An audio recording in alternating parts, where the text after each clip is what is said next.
Slipping and injured is Zion Williamson. That's unbelievable. Hopefully he'll be back playing at some time in the near future. Looks like a great day to go fly. Ignition sequence start. 5, 4, 3, 2, 1. We have a liftoff. Up off and away. Slam, slam, bam.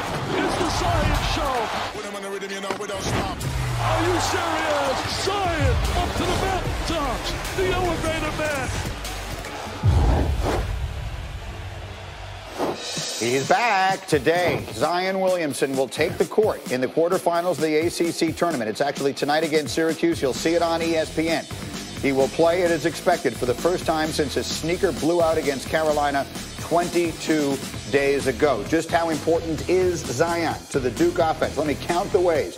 When he plays, the Blue Devils average 10 more points in the paint, 7 more points in transition, and 12 more points off turnovers. He is critical to both their offense and their defense. Let's talk about it. Let's go live to Charlotte, the site of the ACC tournament, where we find my Uncle Seth. Seth Greenberg is standing by, who's ready to break it all down for us. Seth, what are your expectations for Zion tonight against Syracuse in that zone? I think he'll really impact this game on the defensive end so they can play ahead of the zone. I mean, with Zion Williamson on the floor, this is a different Duke defensive team. He changes their defensive identity. Why? Because he's a genetic freak. All of a sudden now Trey Jones can pressure the ball a little bit more. Now all of a sudden R.J. Barrett, Zion Williamson, Cam Reddish are up in passing lanes. He averages 2 block shots a game. What does that allow you to do? It allows you to pressure the ball without being worried about getting beat, and he can erase those mistakes. And most times when he creates a turnover, what do? They get out in transition, where they're scoring obviously 7 more points a game. Zion Williamson impacts this game on the defensive end, which allows Duke to be an explosive team offensively. You have a sense of how much we should expect to see him, how gradually he gets worked back in, and I guess just how healthy he is right now? He's 110% healthy. There's no way in the world they're putting Zion Williamson on the floor unless he's ready to go. Think about the schedule. They played North Carolina on Saturday. Sunday was probably an off day. Monday, Tuesday, and Wednesday, I believe he'd probably practice full blast. Now, I put him on a pitch count because there's a difference between game and practice. Yes, Allen Iverson, practice. I expect him to play about 15 minutes a half, and I think he will impact this game defensively. And then in the middle of that zone offense, look for Zion to catch the ball right by that ACC logo, turn, face, get to the offensive glass from there. I expect him to play 30 minutes and have a huge impact on the game. All right, that should be fun to watch. Seth, thank you very much. We look forward to that, and we'll be checking in with you as this thing goes along in the ACC tournament. Again, you'll see him tonight on ESPN as we bring this to the table here, guys. If he plays 30 minutes, that means he is full go and all of that. What do you want to see? And I guess there's a part of me that wants to ask, is there any of you that is worried about this as he comes back to finish his college career now one way or the other? Not at all. And there was a lot of talk where people felt like he shouldn't come back and return to play. The guy that he's playing for right now, Coach K, is going to teach him more than whoever's coaching him next year. Yeah. Okay? To play at Duke, to play on the big stage, to have the opportunity to win the ACC tournament, to have an opportunity to win the national championship. That's why he signed to go and play at Duke. So I have no trepidation for him playing at Here's all. what you have. Just bear in mind, for those of you who don't follow this close, ACC tournament, they keep winning. They keep playing basically every day. So he could play a bunch of games in a row, and then you sit back and you wait and see the NCAA tournament begins and where you wind up. We all know the scheduling there. Give me a perspective on him from the league. I know you told me this morning you've been watching him a lot from the league's perspective. What do you think of Zion? Well, he's special. It's clear. I mean, we haven't seen a combination of brute strength and vertical athleticism combined with the guard and perimeter skills that he has since LeBron. And I'm not trying to say he's going to be LeBron. I would never put that on a young man. But he has the physical tools to be what? What is he in the special. NBA? What put a number on him? Well, it's a positionless league. I think he comes in probably as a 4. But, ultimately he can slide over to the 5 in a spread world where it's a small ball style of play. He can play the Jalen. I'm looking right at you. He's playing the 5 at 6'7" in the NBA. I hate to be this guy. You're mad at me. Go ahead. No. Here's You're the mad thing. at him. Well, I don't want to take away from what's going to happen with the ACC tournament and talk about what I think his limitations may be on the next level. But since I want you to, so okay, go ahead. So since you asked me to, he can't be a starting 5 and playing quality minutes at that position in the NBA. Now, in backup minutes and when junk lineups, he's going to be able to do that. But that's where he's going to have to improve his jump shot. That's going to be a key. Remember, he's going to a team that's currently tanking, which means they're bad and they need help everywhere. That's what he's going to provide. It's going to be really interesting to see because they're going to take him #1 overall, and the expectations on him are going to be, to the point you just made about LeBron, they're going to be unlike practically anything we've ever seen in the NBA before, and he's not a guy who has a real obvious fit in the NBA. Anyway, we all look forward to seeing him tonight, and we're glad that he's healthy. Meanwhile, I want to show you one other thing that happened yesterday. This is in the Big Ten tournament. Nebraska beat Rutgers in a close game, but then afterwards, bad moment. Tim Miles, that's the coach of Nebraska. Down he goes. Down goes Miles. Down goes Miles. And he had a good sense of humor about it. He would tweet afterwards, a lesser athlete would have got hurt. Hashtag must be Wednesday. His players will never let him live that down. Look, he's in there having fun one way or another. Nebraska stays alive in the Big Ten, and he's a better dancer than I am. Anyway, we also will remind you that our coverage of Champ Week continues today. It's the ACC tournament, 12:30 Eastern. NC State takes on Virginia, and then at 2:30, Virginia Tech and Florida State. We have all this action coming your way. It's all on the ESPN app as well. So if you're busy today, you can watch from absolutely anywhere.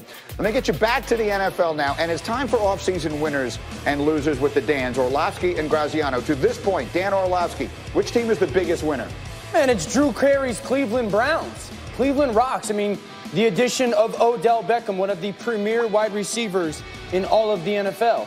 And then you added Sheldon Richardson on your defensive line, a guy that had a really good season for the Minnesota Vikings last year in Olivier Vernon with the trade with the Giants off the edge to pair with going opposite Myles Garrett. So you've added offensive weapon, defensive weapon. Don't forget, they've got Kareem Hunt as well. So this is a team that was very promising moving forward. Demetrius Harris as well out of the Chiefs. Very promising moving forward. A lot of good moves. Graziano, who's your big winner? Since Dan took the Browns, I'm going to take the Raiders. I think the Raiders went into this offseason, from my understanding, their plan was to hit free agency hard on the offensive side of the ball. The trade for Antonio Brown is massive. A better player than they could have possibly imagined getting.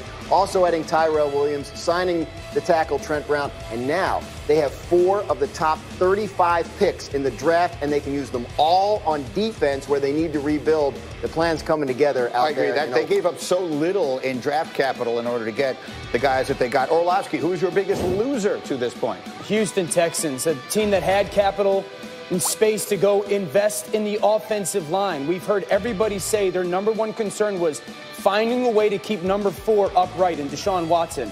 Roger Saffold was out there. There was no addition to that offensive line, so they're still in the same place. And then you didn't get anybody to put opposite DeAndre Hopkins, one of the great, if not the best receiver in the NFL. He still has to do it by himself. And so you had the opportunity for agency to add, to help your quarterback and to help your receiver, and did it. And then you lost Honey Badger as well. That's a big loss in that secondary on and off the field. Graziano, who's your biggest loser? This one's on a tee. This is the Giants. I think they have already lost Olivier Vernon. They lost Landon Collins. They trade away Odell Beckham Jr., one of the greatest players in the entire league. Look, I see what they're doing. They're committing to a rebuild. They're not expecting to be a competitive team this year. They're going to go one more year with Eli Manning, as we discussed earlier. But if you're a Giants fan, and you work among Jets fans, you're sick about the way this offseason has gone. Speaking of which, and I agree with you completely on that, because if you're going to rebuild a year later, taking a running back as brilliant as Saquon Barkley is in the draft didn't make any sense. But I have to call a timeout here.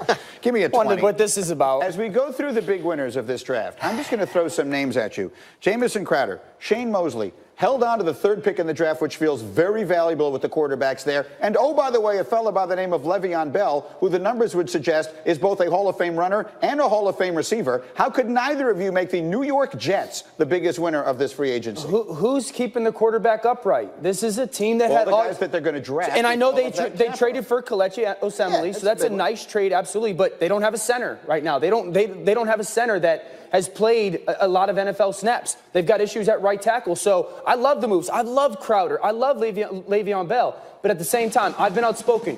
You help a young quarterback not by getting a really good running back. It's helpful, yes, but you don't truly help them until you keep them upright, till you keep them clean, till you keep them from running for their lives. So the Jets have made nice moves. I love it. but they're not the big winner because they didn't address their biggest need yet, truthfully, with their offensive line. The unique thing about this, though, unlike basketball, for example, is that free agency comes before the draft. So in the NBA, they have the draft, and then free agency begins.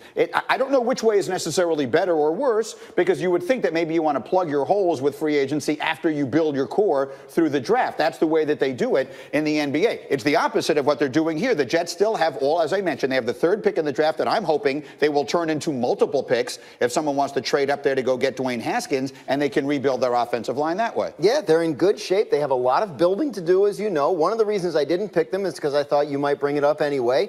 But the main reason is that the Oakland Raiders completely stole Antonio Brown from the Pittsburgh Steelers. That's a shrewd and again, a move that is beyond, I think, what they could have expected. If you were a Jets fan, you're going into this offseason, the stuff that's happened is kind of the stuff you were hoping would happen, and they're on their way. A strong candidate, obviously, for any winner's list. Please, we didn't pick them strictly because of you, Greeny. Listen, I had to fulfill my destiny, and that is to tell everyone the New York Jets made themselves a contender this week. We continue. SportsCenter tonight, 5 o'clock Eastern, special time. It's after Virginia Tech, Florida State. Sage and Keith will be here. They'll have live coverage from Charlotte of the ACC, the latest on Zion. Scott Van Pelt breaking down the value of the 1 seed in the NCAA tournament, and today's best comments from NFL players that changed uniforms. As always, you can watch on ESPN or on the ESPN app.